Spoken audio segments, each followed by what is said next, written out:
Even if America decides that I should no longer enter America, it's okay, I will enter Zimbabwe. I'll enter Botswana, I'll enter Nigeria, I'll enter Africa, my home. EFF condemns U.S. airstrikes in northwest Nigeria. The Economic Freedom Fighters, EFF, a South African political party, has strongly condemned the United States airstrikes in northwest Nigeria, describing the attacks as a violation of African sovereignty.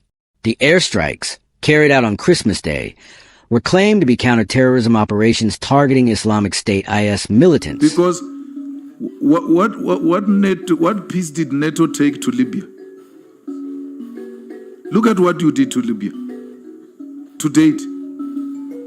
Because you are going after one man, you destroy the whole country. So if it brought peace in Norway, it has not brought peace in Africa.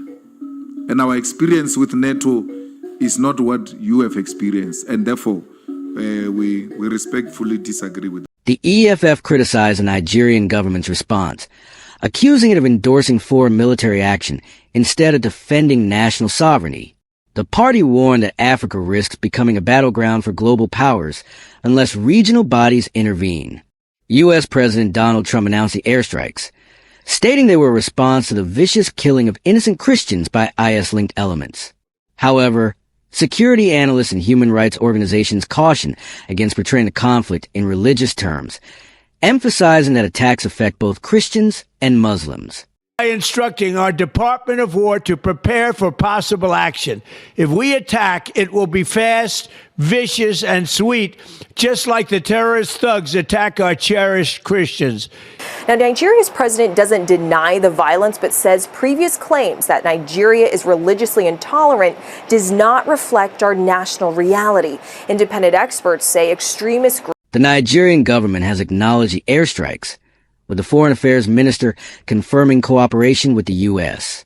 The government attributes recent terror attacks to opportunistic groups emboldened by international narratives. Nigerian officials say it was a joint operation. This marks a major military escalation in the West African country, with the U.S. Defense Secretary Pete Hegseth promising more to come. President Donald Trump says U.S. forces targeted what he called terrorist scum, claiming the group had been targeting Christians in the region.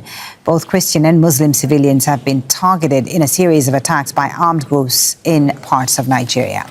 Let's bring in Ahmed. Tomahawk missiles, a U.S. Navy warship in the Gulf of Guinea, likely the USS Paul Ignatius, fired over a dozen, reported as approximately 12, Tomahawk cruise missiles, MQ-9 Reaper drone munitions. An additional 16 munitions were fired by MQ-9 Reaper drones at militants attempting to cross into Nigeria from the Sahel.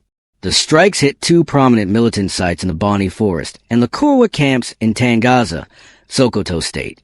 The strikes were ordered by President Donald Trump and Defense Secretary Pete Hegseth in coordination with the Nigerian government. U.S. officials stated the mission aimed to disrupt ISIS terrorists responsible for violence against civilians, while Nigerian authorities characterized it as a joint operation to combat regional terrorism.